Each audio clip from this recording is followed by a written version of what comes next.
6:55 de la mañana, amigos de Televicentro en todo el Ecuador. Es día martes. Bienvenidos a la primera emisión del Comercio TV. El derrotero de las noticias son amplias. Berito y Dianita, buenos días. ¿Qué tal, Robert, amigos televidentes? Una excelente mañana en este martes 9 de mayo de 2017. Como siempre, dándoles la bienvenida a 3 horas de información que inician ahora.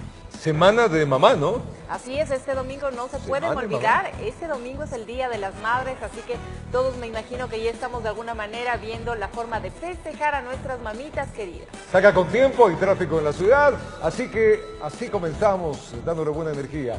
3 horas de información continua, a las 8 el noticiero de la comunidad. Iniciemos.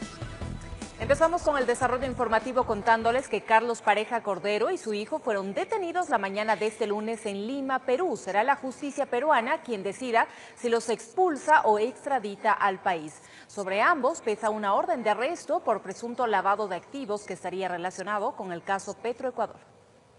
Fue la mañana de este lunes que el presidente Rafael Correa informó sobre la detención a través de su cuenta de Twitter diciendo: policía peruana capturó a Charlie Pareja en Lima. Esperamos expulsión de Perú lo más rápidamente posible. Gracias, gobierno peruano. Junto a Carlos Pareja Cordero también fue detenido su hijo Carlos Pareja Dazum, cuando al parecer pretendían solicitar asilo político en la Cancillería del país Inca. Ambos ingresaron a territorio peruano el pasado 24 de diciembre y pasaron a la clandestinidad después de que las autoridades migratorias del aeropuerto Jorge Chávez le impidieran viajar a Estados Unidos por tener revocado su pasaporte y el visado para ingresar a territorio estadounidense. El jefe de la Interpol de Perú informó a los medios locales que será la justicia del hermano país quien decidirá si los hoy detenidos son expulsados o extraditados para ser investigados por el caso de corrupción en la estatal Petroecuador, por el que además están siendo investigadas más de 80 personas, entre ellas su primo Carlos Pareja Yanuseli, quien permanece en los Estados Unidos en calidad de prófugo de la justicia ecuatoriana. Ante ello, el canciller Guillaume Long informó que aprovechará su viaje a Perú, donde asumirá la presidencia de la Comunidad Andina de Naciones,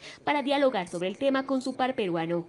Estaré, por supuesto, conversando con mi par para ver cómo podemos, de la forma más ágil posible, conseguir que las personas fugitivas de la justicia en el Ecuador tengan que rendir cuenta de la justicia. Por su parte, el fiscal del Estado, Galo Chiriboga, ante el pedido de deportación, informó que se enviará una comisión ecuatoriana a Lima. Van 2 personas de la Fiscalía, van funcionarios del Ministerio del Interior, del Ministerio de Justicia, me parece. El trámite de deportación es un trámite eminentemente administrativo, no es un trámite judicial, y por lo tanto es un trámite que no debe demorar. Según Chiriboga, la Fiscalía cuenta con la evidencia de que Pareja Cordero ingresó a territorio peruano de manera irregular. Que él entró sin sellar su pasaporte de salida de Ecuador.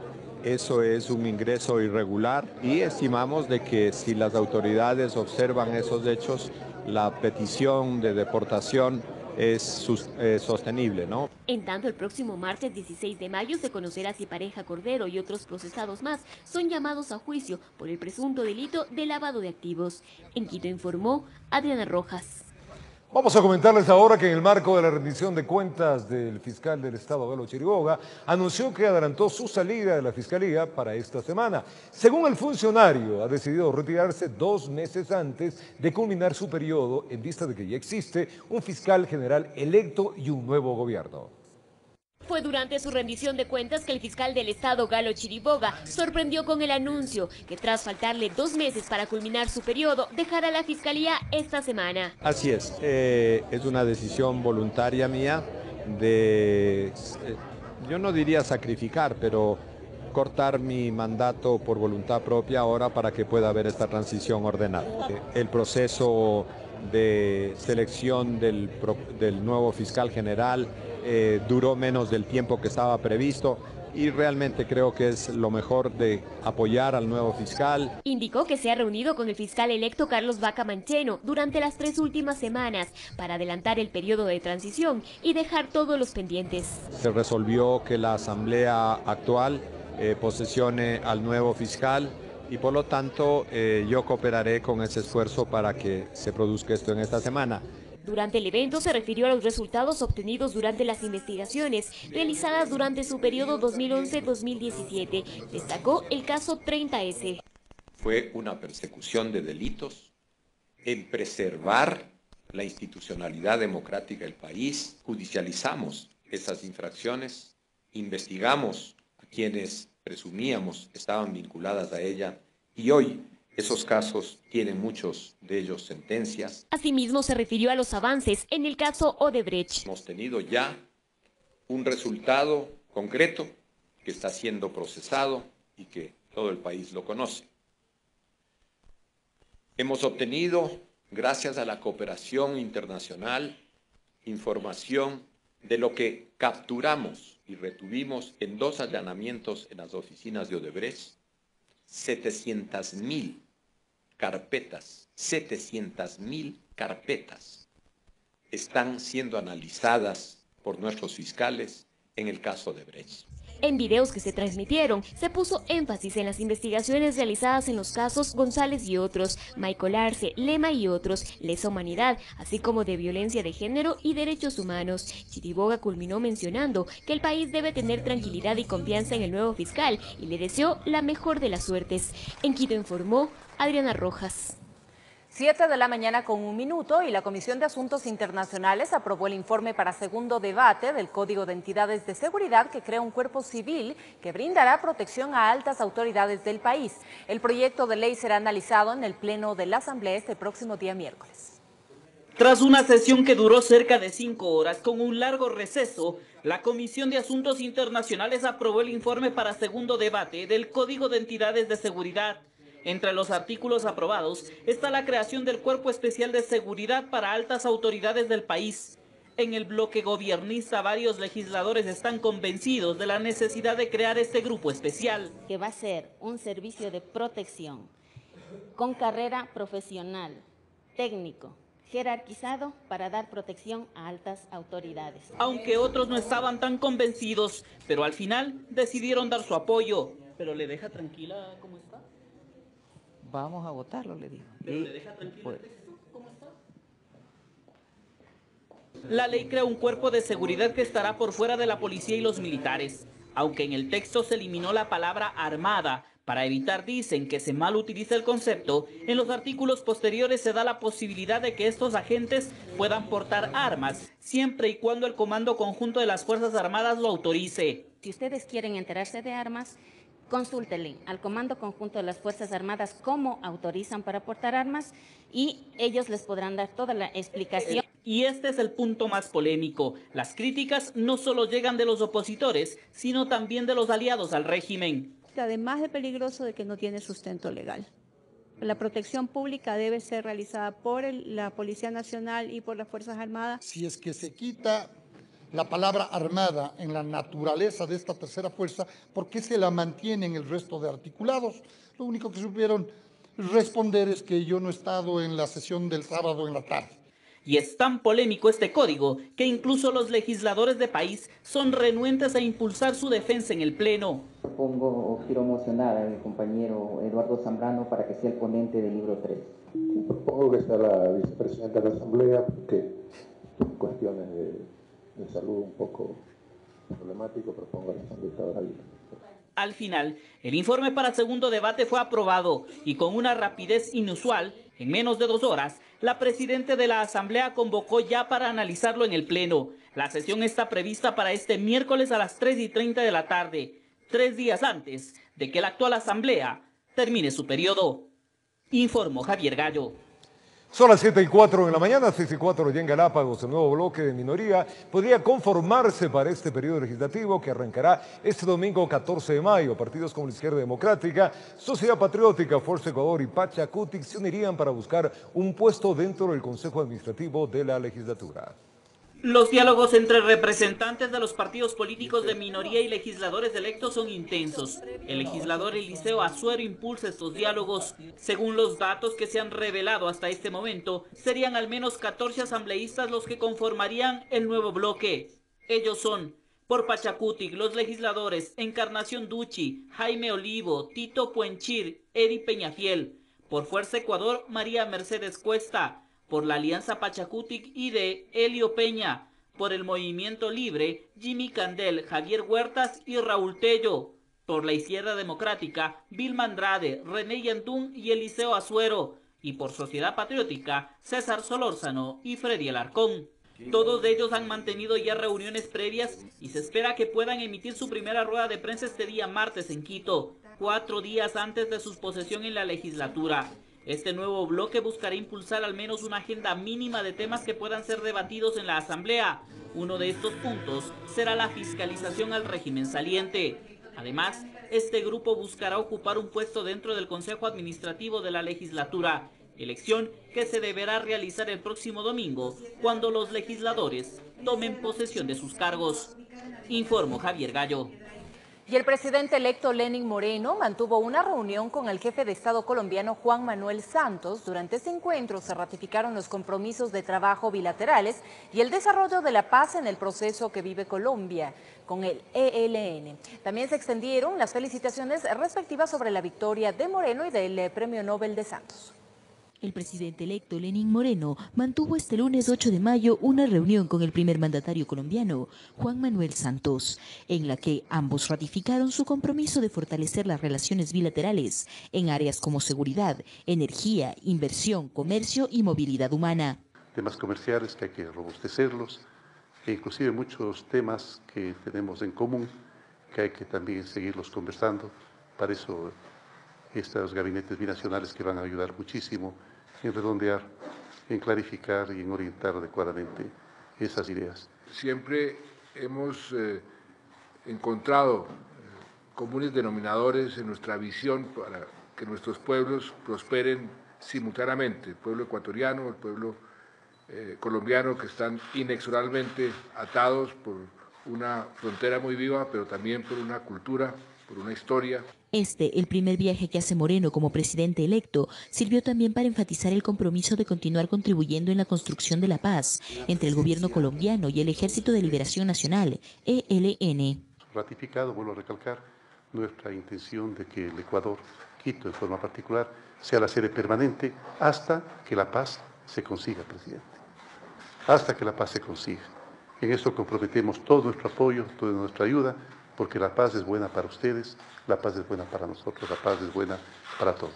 Yo estoy muy agradecido personalmente con el Ecuador, con el presidente Correa y con el ahora presidente Moreno, porque Ecuador siempre nos ha apoyado en el proceso de paz, nos está apoyando en el proceso de paz con el ELN, son los anfitriones del proceso.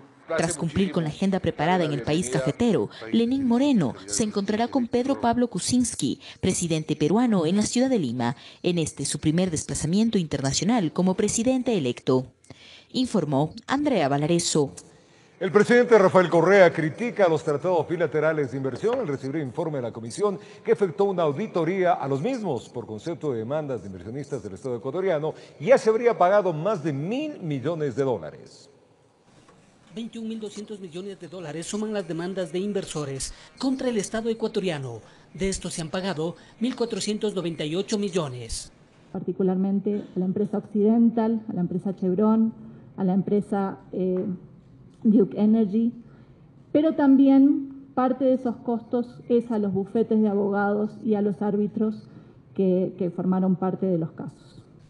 Esto de acuerdo al informe de la Comisión de Auditoría Integral Ciudadana de los Tratados de Protección Recíproca de Inversiones y del Sistema de Arbitraje Internacional en materia de inversiones que fue entregado al presidente de la República, Rafael Correa. Comprobamos que los TBI firmados por Ecuador, por un lado contradicen, pero así también menoscaban los objetivos de desarrollo planteados en la Constitución del 2008, mandata al Estado a regular la inversión extranjera para que cumpla un papel positivo en la consecución del Plan Nacional de Buen Vivir. Es parte del trabajo efectuado por la Comisión en 2 años, recopilado en alrededor de 700 páginas, sobre las ventajas y desventajas de los tratados bilaterales de inversión. El presidente Rafael Correa fue crítico por los perjuicios que generaron en algunos casos al Estado ecuatoriano. La presunta imparcialidad e independencia del arbitraje de inversiones es totalmente ilusoria. Lo que le acabo de decir, pura fantasía. Los gobiernos tienen las manos atadas, mientras que las multinacionales se benefician. Necesitamos centros de arbitraje alternativos. Les insisto, aquí nadie quiere dejar desprotegidas a las inversiones extranjeras. Bajo esa perspectiva, Correa anunció la decisión soberana de renunciar a los tratados recíprocos de inversión. El Ecuador está dispuesto a negociar nuevos instrumentos para el fomento de las inversiones que no repitan los vicios de los TBI tradicionales. La comisión está integrada por ecuatorianos y extranjeros. El canciller Guillaume Long habló de los 27 tratados que están bajo la lupa. Hay diferentes momentos. Este sin duda es el más grueso, con 12 que se denuncian en la Asamblea Nacional, que ahora van a pasar al Ejecutivo y al despacho mío y del señor presidente. Es decir, que ya quedarían solo 10 del informe total que... No, porque incluso algunos ya fueron denunciados con anterioridad, incluso hay algunos que ya no tienen vigencia porque solo fueron firmados para 5 años, incluso hay uno que fue denunciado por el otro país, ni siquiera por nosotros, es decir, habría que ver de los 27 cuáles quedaron vigentes, y de esos los que se van a denunciar finalmente por parte del Ejecutivo, estamos hablando de 17 débiles. Informó Héctor Romero. Organizaciones de derechos humanos no pierden la esperanza de que el gobierno nacional acoja algunas recomendaciones efectuadas en el examen periódico universal que lo realizó las Naciones Unidas antes del informe final. Fue el pasado 1 de mayo que se efectuó el tercer examen periódico universal en la sede de las Naciones Unidas en Ginebra, donde 83 países presentaron 182 recomendaciones al Estado ecuatoriano, de las cuales rechazaron 19 y 4 quedaron diferidas. Las recomendaciones que no fueron aceptadas por el Ecuador tienen relación con respecto al pleno derecho de libertad de expresión y asociación, la revisión de la ley orgánica de comunicación y otras normas como el decreto 16 y 739, así como la independencia de la justicia, con énfasis en la figura del error inexcusable para sancionar a los jueces. De las 182 recomendaciones, 30 corresponden a la discriminación y violencia de género. Intensificar los esfuerzos en la lucha contra la violencia hacia la mujer y el abuso infantil a fin de garantizar que la normativa y las medidas institucionales adoptadas sean efectivas para enfrentar este problema. Respecto a la libertad de reunión pacífica y libertad de asociación, estos sectores demandan se derogue los decretos 016 y 739 relacionados al proyecto de ley que se encuentra en análisis en la Asamblea Nacional, como es el Código Orgánico de Participación Ciudadana y Control Social. Y además revisar la tipificación de algunos tipos penales como son el ataque a resistencia o la paralización de servicio público. Están a la espera que el gobierno nacional recoja las recomendaciones hasta septiembre próximo, cuando se efectúe la reunión del Consejo de Derechos Humanos y se publique el documento final. Porque son cosas fundamentales, por ejemplo, en el caso de la mujer, el aborto. Dicen que con diferentes acciones presionarán para que se tomen en cuenta sus demandas. Por otro lado, por ejemplo, la campaña que se está haciendo por la amnistía, los indultos y también la derogatoria de este artículo del COIP es otra manera de presionar. El régimen también tiene su apreciación sobre las recomendaciones. En el Ecuador no existen presos políticos. Informó Héctor Romero.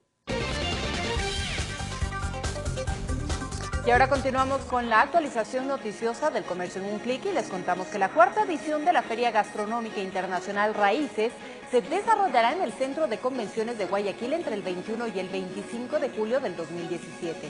Así lo dio a conocer ayer Gloria Gallardo, que es directora de la empresa pública municipal de Turismo y Promoción Cívica. Ella es encargada de este evento.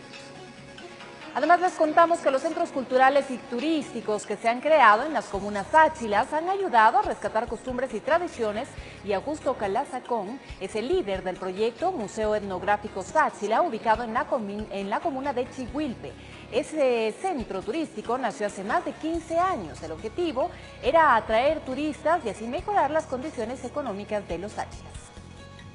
Y la mañana del 8 de mayo se inauguró un nuevo curso de formación de personal para el Servicio Nacional de Aduana del Ecuador, SENAE. Se trata de 26 aspirantes a inspectores y 255 a vigilantes que calificaron al curso de reclutamiento de la Unidad de Vigilancia Aduanera tras cumplir varios requisitos académicos, físicos y también médicos.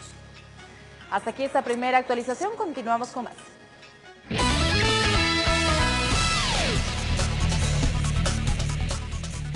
El Comercio Investiga le vamos a contar que el principal tipo de consumo con tarjeta de crédito se la realizan con las compras de los supermercados. Eso dice pues nuestra investigación, que los ecuatorianos es el primer paso que lo hacen. De ahí viene salud, pasajes aéreos y otros servicios. Tenemos un informe al respecto. Las compras en el supermercado fueron el principal rubro de consumo que se realizó con tarjetas de crédito en febrero del 2017. Los ecuatorianos usan este medio de pago además para gastos de salud, pasajes aéreos, servicios profesionales como seguros y comunicaciones. En este último están los planes de celular, televisión pagada, internet. Según datos de la Superintendencia de Bancos, estos 5 segmentos representaron el 47% del gasto total con tarjeta de crédito en febrero, una tendencia que se mantiene desde el año pasado. Wilson Araque, experto en finanzas de la Universidad Andina, recomienda no diferir el pago de víveres de alimentos por tratarse de consumos de corta duración. Los propietarios de las cadenas de supermercados, desde un punto de vista de la responsabilidad social, deberían adecuar las facilidades de pago con el tiempo de consumo de los bienes que están otorgando. Porque es obvio, por ejemplo, también le ofrecen facilidades de pago para lo que son perfumes, cosméticos. Eso está bien que le difiera 3, 6 meses o hasta un año. El segundo consumo que se cancela con la tarjeta de crédito es de salud. Al respecto, Araque señala que es correcto pagar diferido en casos de emergencia. El tema de salud, como muchas veces es algo circunstancial que se presenta, es decir, alguien aparentemente está sano y de repente le aparece una enfermedad. Entonces ahí sí es obvio que tiene que financiar como sea. El comercio consultó a varios usuarios sobre el destino que le dan a la tarjeta de crédito. Bueno, yo trato de hacerlo corriente para no endeudarme porque los intereses son los que nos matan y lo utilizo ya para extremo, por salud, cuestiones que en verdad necesite. Y yo soy estudiante, entonces utilizo tarjeta de crédito principalmente en gastos para un automóvil que tengo, para mis estudios. Casi siempre lo difiero a 3 pagos. Y lo uso para todo, casi todo. Ahora la tarjeta de crédito se usa para todo. Wilson Araque recomienda tener mayor reconocimiento en el uso de las tarjetas de crédito para utilizarlas con responsabilidad. Que junto a la tarjeta de crédito se le entregue una especie de manual del usuario para que la gente sepa utilizar ese instrumento financiero, ese medio de consumo, ese medio de pago, ese medio de crédito de forma inteligente y de manera responsable. Con un trabajo periodístico de Patricia González y Cristian Tapia, informó Roberto Peñafiel. Son las 7 de la mañana con 17 minutos y hasta el 31 de mayo estarán en vigencia los 2 puntos adicionales al impuesto al valor agregado, cuya recaudación estaba destinada a la reconstrucción de las provincias afectadas por el terremoto del año pasado. El exministro de Finanzas, Fausto Ortiz, sostuvo que aquello podría generar un repunte en la reactivación económica. El IVA al 14% fue parte del paquete de incrementos tributarios que contempló la Ley Solidaria, tras las devastadoras consecuencias en Manabí y Esmeraldas. Justificación social con sobrados motivos que le permitió al gobierno captar casi todo lo proyectado. Está recaudando 400 millones anuales en cada punto de IVA, ¿no? Porque en el último mes el IVA recauda más o menos unos 80 millones cuando quizás debió haber recaudado ligeramente más. Este asesor tributario apunta que independientemente de los cálculos presupuestarios sobre este y otros impuestos que subieron, es una señal de incentivo al comercio, también a la producción y a que se reactive la economía en el país, que todavía no está con los síntomas que el gobierno espera. La misma ley contemplaba incentivos como la devolución de 2 puntos para quienes abrieran una cuenta de dinero electrónico. Porque ellos claramente evidencian como algo positivo que toda la economía se maneja a través del dinero electrónico, que por sí no significa que sea malo. El tema es la confianza de quien lo maneja. Según el Servicio de Rentas Internas, de mayo a diciembre del 2016, se recaudaron 995 millones de dólares y en el primer trimestre del presente año, 251.32 millones de dólares. Pero al margen del espíritu de la ley solidaria, cuyo objetivo, según el gobierno, era el financiamiento del proceso de reconstrucción de las provincias Manabí y Esmeraldas, el exministro de Finanzas, Fausto Ortiz, tiene una duda metódica en torno a las acciones que deberá emprender el gobierno de Lenín Moreno Garcés, sobre todo para compensar la ausencia de más de 1.300 millones de dólares en la caja fiscal. Si recorto el gasto, tengo una recesión por ese lado. Si subo impuestos, pasa un mensaje negativo para la economía. Pero esas es las tareas que tienen que irse resolviendo. Durante la campaña no fueron pocos los que se comprometían a eliminar impuestos. Nadie aseguró, sin embargo, que no se aplicarían nuevos aumentos en los próximos 4 años, informó Jorge Escobar. Vamos a contarles que este día lunes los jubilados del sector de la salud realizaron un plantón para exigir que sus compensaciones por jubilación sean canceladas. En muchos casos, escuchen bien, no han sido pagadas desde el año 2011 por el Ministerio de Salud. Esta es la realidad de alrededor de 3.000 jubilados de la salud en el país, quienes en vez de estar disfrutando de su jubilación y de haber servido por años con su trabajo, ahora tienen que estar bajo el frío o el sol reclamando a las autoridades el pago de sus incentivos por jubilación que por ley les corresponde. El pago de la bonificación que está estipulado en el contrato colectivo, en la cláusula 9, es el pago de la bonificación de los 7 salarios. La deuda asciende a $141.600.000. En varios casos esta bonificación ha sido cancelada desde el 2011, cuando se acogieron al beneficio de la jubilación. Y muchos ya han fallecido sin haber recibido el pago. Es necesario que podemos caminar, que podemos comer. Necesitamos el dinero ahora, no cuando ya estemos más viejos, no podamos ni caminar, ni comer, ni irnos a disfrutar de nuestro derecho que nos corresponde de ley. Ella es Margarita, tiene 52 años, trabajó por 30 en el Hospital Enrique Garcés en Quito y se acogió al beneficio de jubilación por discapacidad. Dice que la ley exige el pago inmediato de los incentivos a personas con enfermedades catastróficas, pero a quienes tienen discapacidad se los ha excluido del pago prioritario. En su caso, dice que el dinero lo necesita para los tratamientos que debe seguir por su condición. Pero ya no puedo movilizarme igual, ya no puedo ser igual que antes. Bueno, uno se ha dejado en su trabajo, todo eso, toda esa energía, todo lo que antes uno se tenía, pero ya no es igual o ya no se puede igual. Nuestra vida va cambiando. ¿Necesita para eso? Claro, necesito para eso. Quienes tampoco han recibido los incentivos son los jubilados de la LOSEP. Ellos expresan han mantenido varias reuniones, pero ninguna con un resultado efectivo. Queríamos primero que los señores ministros que en este momento están en reunión hagan una propuesta clara. Nosotros necesitamos que se validen los listados del personal porque el Ministerio del Trabajo hasta ahora no emite al Ministerio de Finanzas. Y es el Ministerio de Finanzas el que tiene que presupuestar a ver a cuánto alcanza el pago de las liquidaciones. Y allí ellos determinarán si es en efectivo o nos hacen alguna propuesta para nosotros poder hacerlo. No descuide que en la propia ley está determinado alguna manera de pago. Esperan que este dinero sea pronto cancelado para así poder disfrutar de su jubilación, informó Alison Corral. 7 de la mañana con 22 minutos y el sector exportador de banano presentó el día de ayer en Puerto Bolívar una propuesta para que el aumento de tarifas dispuesto por la empresa turca Gilport no afecte su negocio. Las autoridades se reunieron para analizar este tema.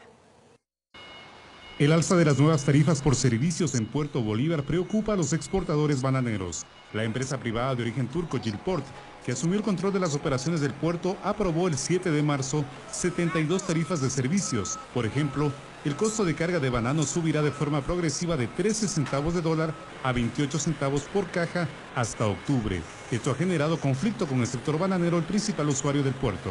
Según los exportadores, eso significaría un impacto de 14 millones de dólares anuales. Con un incremento del banano ecuatoriano perdería competitividad. Vicente Guzmán, gerente de Autoridad Portuaria, explica que el modelo de operación cambió, pasó a manos privadas e inevitablemente se aplicarán tarifas. Por ejemplo, el contrato de la seguridad son $800.000. El anticipo que le dieron para que vengan las grúas son $5 millones.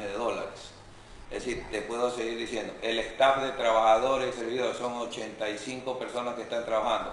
Su pago de sueldo, salario, servicio de alimentación, servicio de transporte, indumentaria. Es decir, todos esos costos que Gilport ha asumido inmediatamente son los que tienen que comenzar a tener un retorno prudencial y proporcional. Las autoridades de Gilport declararon que en los 2 meses que la empresa lleva como administradora de Puerto Bolívar ha perdido $1.400.000 por el no incremento de las tarifas. ¿Qué es el valor de que Puerto Bolívar con el modelo de gestión anterior subsidiaba al sector exportador? Básicamente, esos son esos 7, 8 millones de dólares anuales que Puerto Bolívar los asumía y no se los cobraba a los exportadores, una especie de subsidio. Con un trabajo periodístico de Diana Viveros, informó Javier Basantes. Y también les contamos que el estatal Petroecuador terminó los contratos con 10 empresas proveedoras de servicios para la refinería de Esmeraldas en los últimos meses. Esto quiere decir que 1.200 personas perdieron sus empleos. Para que nos explique el tema, nos acompaña Mónica Orozco, editora de Economía y Negocios de Diario El Comercio. Mónica, ¿cómo estás? Muy buenos días. Coméntanos a qué se debe que Petroecuador haya terminado los contratos con estas 10 proveedoras y qué otras consecuencias se dan producto de este cierre de contratos. ¿Cómo estás, Berito? Amigos televidentes, buenos días. Así es, la provincia de Esmeraldas está viviendo el desempleo. Alrededor de 1.200 personas perdieron su trabajo como consecuencia de la decisión de la petrolera estatal Petroecuador de terminar los contratos con al menos 10 proveedoras de servicios. Recordemos que hasta el año pasado la refinería de Esmeraldas estaba en un proceso de rehabilitación. También se realizaron obras de sostenimiento. Alrededor de 2.300 millones de dólares se invirtió en esta gran infraestructura para poder repotenciarla y recuperar su capacidad de producción. Las obras ya están terminando y también se habrían generado algunos incumplimientos por parte de los proveedores. Eso fue lo que confirmó el gobernador de Esmeraldas, Gabriel Rivera. Moni, ahora, ¿cuál es la situación de estos 1.200 ex trabajadores y también de los negocios que prestaban servicios como restaurantes y hoteles cerca de la refinería? Por ahora se ha conformado una asociación de defensa laboral para pedir la reactivación de la provincia. Recordemos que no solamente el tema de que se están terminando las obras de la refinería ha causado esos inconvenientes en el tema laboral, sino que también la provincia está afectada por el sismo que sufrió el año pasado y también la crisis económica que está afectando al país desde el año pasado está generando que las personas se contraigan en su consumo y también eviten viajar o hacer gastos sobre el tema de turismo. Así que hay también restaurantes y hoteles afectados por la situación económica. Mientras tanto, ¿cuál es la reacción por parte de la Cámara de Comercio de Esmeralda sobre este tema del desempleo en toda la provincia verde? Por ahora, las autoridades y los representantes de los gremios productivos están pidiendo reuniones con el gobierno para ver cómo se reactiva la actividad. El gobernador de la provincia ha señalado que a medida que se reemplacen las empresas con las cuales Petroecuador terminó los contratos, también se reactivará el empleo, pero que eso no será permanente, pues recordemos que las obras en la refinería están prácticamente concluidas, lo que quedan son algunas obras de mantenimiento. Así que les estaremos informando sobre el desarrollo de la información en esa provincia. Así es, Moni, muchas gracias por esa valiosa información. La situación entonces en la provincia verde es complicada. Son las 7 de la mañana con 27 minutos y vamos a otros temas. Les contamos que la planta de biogás ubicada en el Inga produce 3 megavatios de energía que van a la red eléctrica nacional. El 24% de los residuos que se generan en la capital tiene el potencial de ser aprovechado. Veamos un informe. La producción de abono, la generación de energía y el reciclaje son 3 campos en los cuales Quito aprovecha los desechos. Al día llegan hasta el relleno sanitario de El Inga unas 2.000 toneladas de basura. De esta cantidad, un 57% es orgánica, es decir, biodegradable.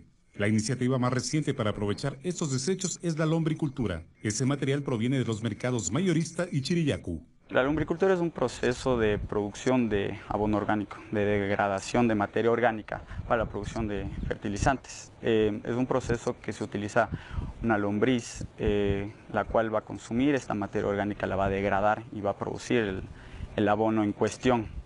Y es un proceso aeróbico que toma alrededor de unos 6 meses y crea un producto de muy buena calidad.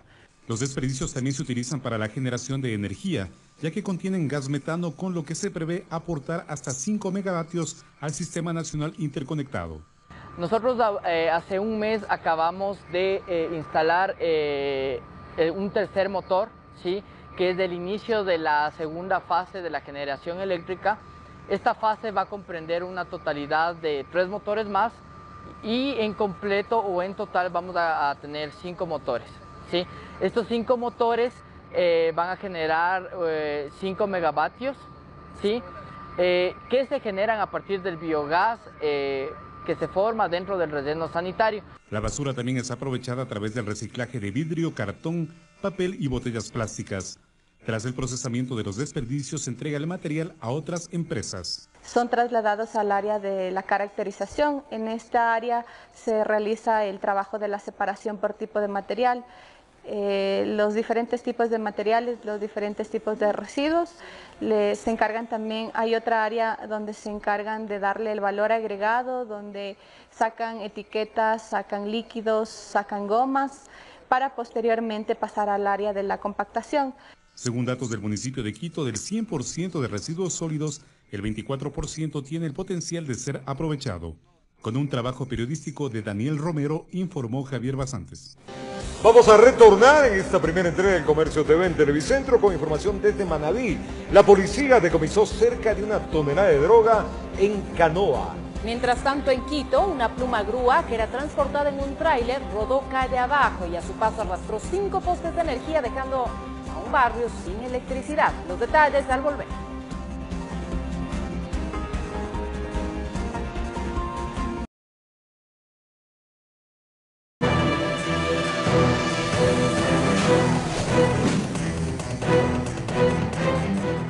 Muchísima atención, la Policía Nacional con su unidad de inteligencia antidelincuencial descubrió un centro de acopio de droga ubicado allá en Canoa, en Manabí. Los sacos de yute estaban enterrados en una caleta en construcción artesanal. Informe completo. Se aseguraron de estar lejos de la población donde nadie los pueda delatar a lo que se dedicaban, pero el manejo de fuentes humanas permitió a los agentes de la UIA llegar hasta un sitio inhóspito en el sector de Canoa, donde confirmaron la existencia de una caleta. La construcción estaba cubierta por vegetación, es decir, tomaron todas las precauciones para evitar ser descubiertos. Estamos fortaleciendo todos los trabajos de interdicción y de investigación, sobre todo en materia de narcóticos. Se ha priorizado que las investigaciones se concentren en las provincias de Manabí, en las provincias del Guayas, en las provincias de Santa Elena, en Los Ríos y en lo que corresponde a microtráfico en Guayaquil y Quito. Las autoridades hablan de estructuras delictivas ligadas al narcotráfico que hicieron de ese sitio un centro de acopio donde empaquetaban y almacenaban la droga que supuestamente les llegaba desde el vecino país de Colombia. En el terreno construyeron una caleta subterránea donde estaban guardados los sacos de yute cargados de bloques forrados con cinta de embalaje. Se trataba, a través de la modalidad de lanchas rápidas, de sacarla a Centroamérica y posteriormente llegar a los Estados Unidos. El operativo estuvo apoyado desde el aire. En el sitio también encontraron insumos químicos, maquinaria y utensilios que servían presuntamente para convertir la materia prima. En esta ocasión los narcotraficantes se ubicaron en una zona estratégica cerca al mar para sacar la droga vía marítima hasta aguas continentales. 782 bloques de clorhidrato de cocaína fueron impedidos de salir del país, aunque no descartan que parte de la cerca de 1 tonelada de polvo blanco estaba también destinada para el mercado interno. Hasta la fecha tenemos 23.3 toneladas de droga incautada en todo el periodo del 2017. 5.6 toneladas de droga son específicamente de tráfico para consumo interno y 17.6 toneladas de droga para tráfico internacional. La costa del Pacífico sigue siendo una de las principales rutas de tránsito de la droga que tiene como destino los mercados internacionales, informó Iván Casamen. 7 de la mañana con 36 minutos y una operación militar permitió el decomiso de cerca de 1 tonelada de creepy. La droga estaba embodegada en una vivienda de la parroquia de Limones en la provincia de Esmeraldas.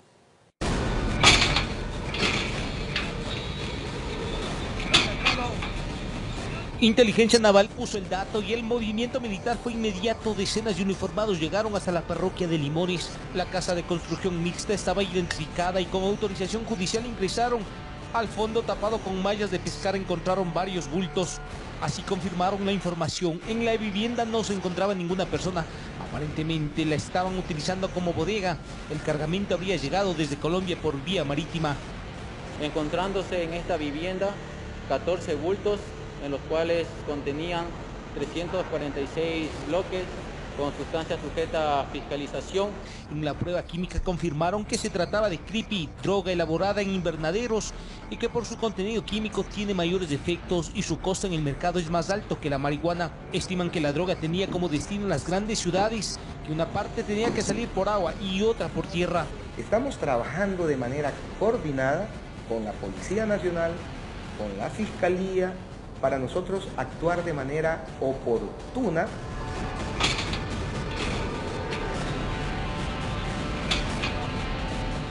El operativo a cargo de los marinos permitió el decomiso de cerca de 1 tonelada de creepy. La droga fue llevada hasta el comando de San Lorenzo.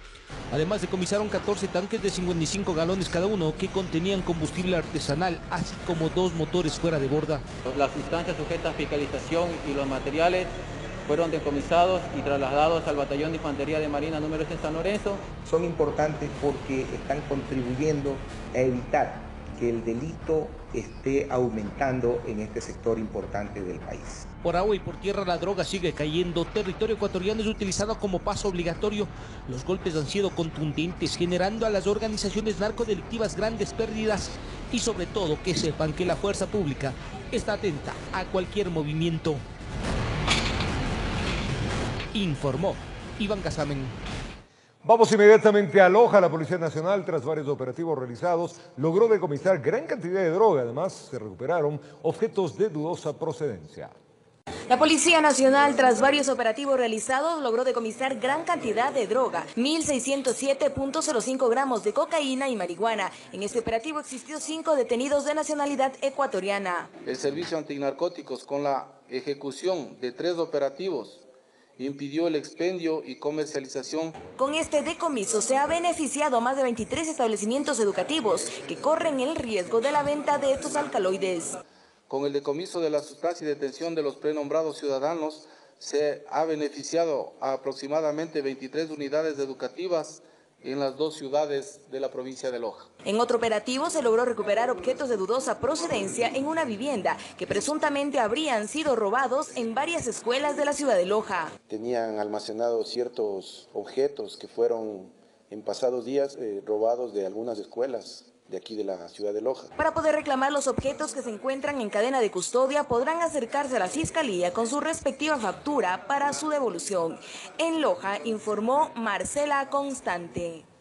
Y la tarde de este día lunes, un aparatoso accidente de tránsito ocurrió en el sector de Cochabamba, al norte de la capital. Una pluma grúa que era transportada en un tráiler rodó calle abajo y a su paso arrastró 5 postes de energía eléctrica, dejando al barrio sin electricidad hasta la noche. Afortunadamente no se reportaron personas muertas ni heridas.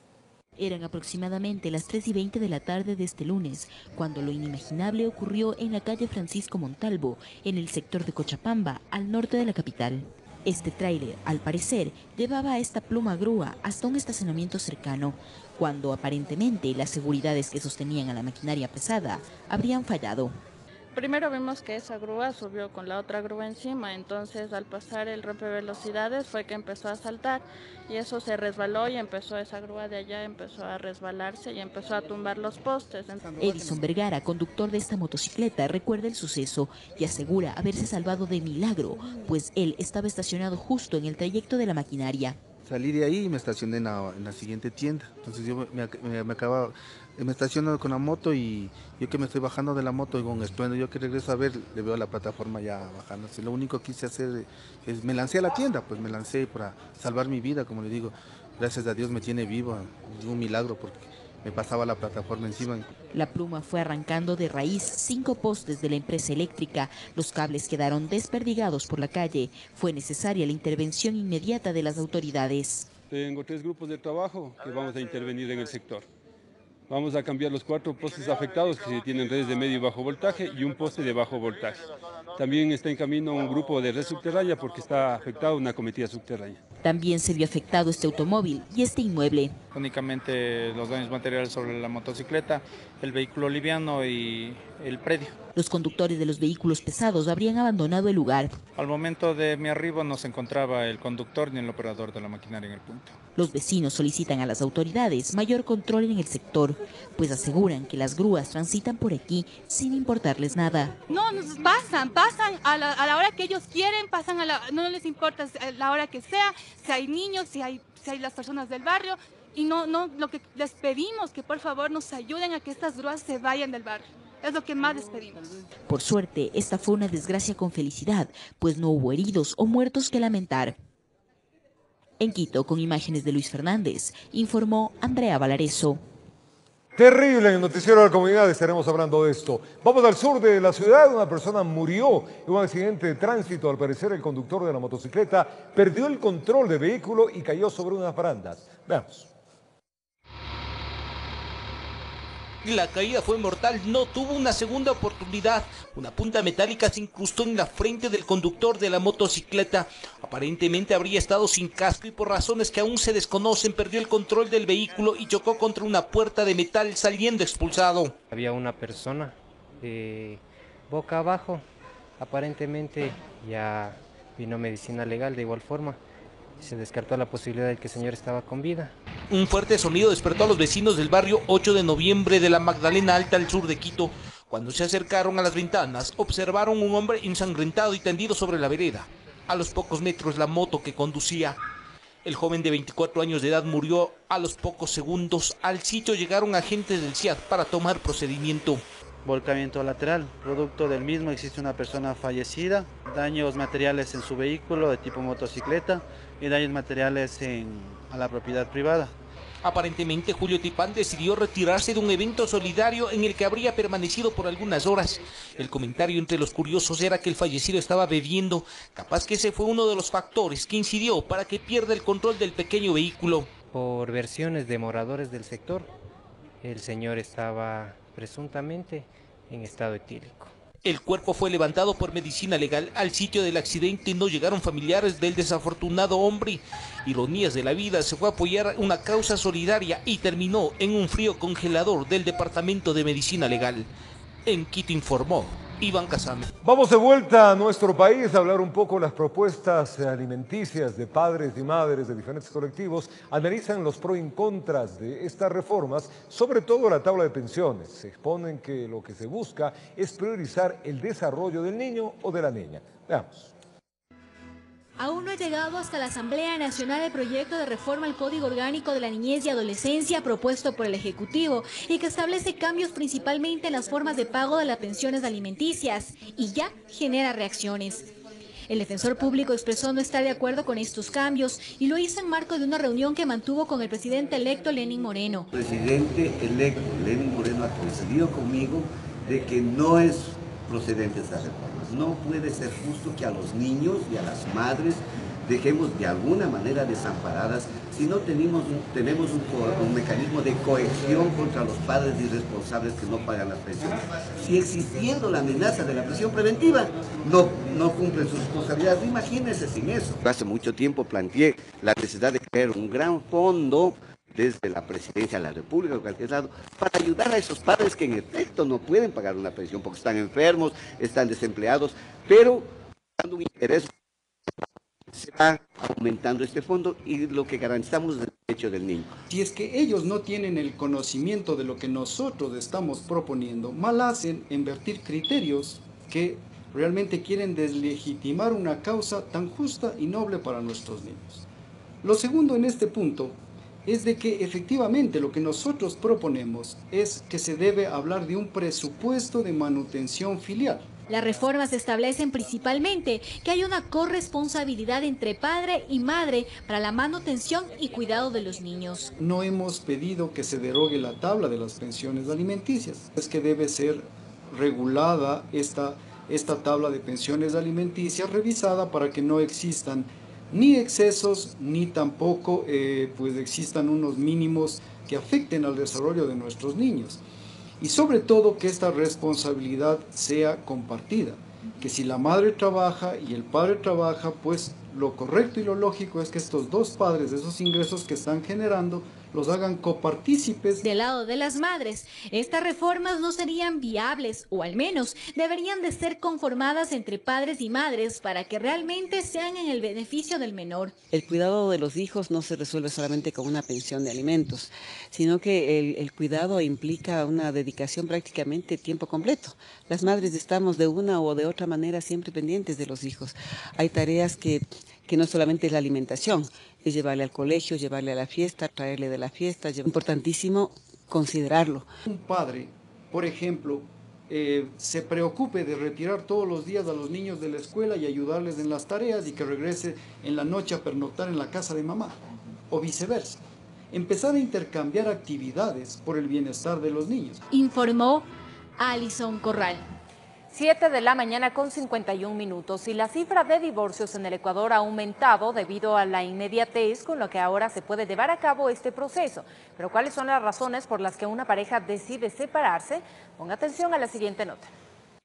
Desde finales del 2016, las reformas de la ley notarial habilitan a una pareja a tener el divorcio por mutuo acuerdo en un máximo de 10 días. Hay un formulario que está en la página del Consejo de la Judicatura, en la cual los interesados llenan. Se presenta este formulario en cualquier notaría y luego de menos de 10 días, una audiencia final, se eleva escritura pública. A raíz de estos cambios, la cifra actual de divorcios ha ascendido. Según el Consejo de la Judicatura, entre noviembre del 2016 y abril del 2017, las notarías del país habrían refrendado 3.629 separaciones, a diferencia de los 6 meses anteriores, en las cuales solo hubo 1.984. Sí ha habido un incremento relativo en cuanto a las personas que han venido a divorciarse en las notarías, que es una de las alternativas de divorcio.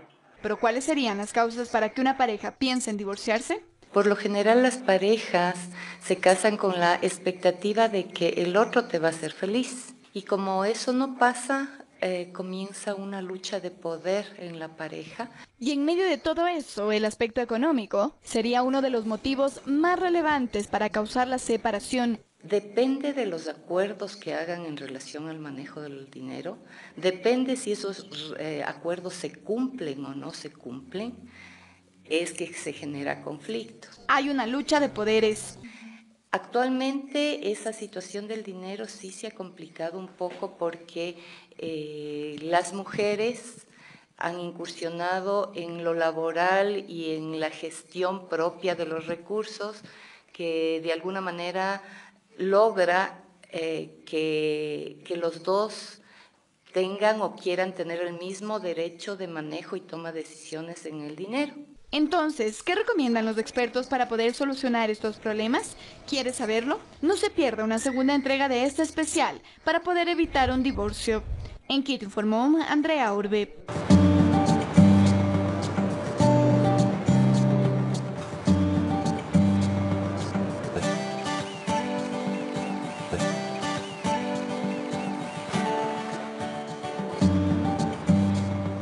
Vamos a conocer nuestro país y recorrer la parte intercultural. Esta vez vamos a la vía Chiriboga. Esta es la primera carretera que unió a la costa con la ciudad de Quito. En este tramo se escribe una historia realmente maravillosa, rica historia. ¿Quieren conocer de qué se trata? ¿Sabía usted que existía esta carretera? Miremos en el siguiente informe.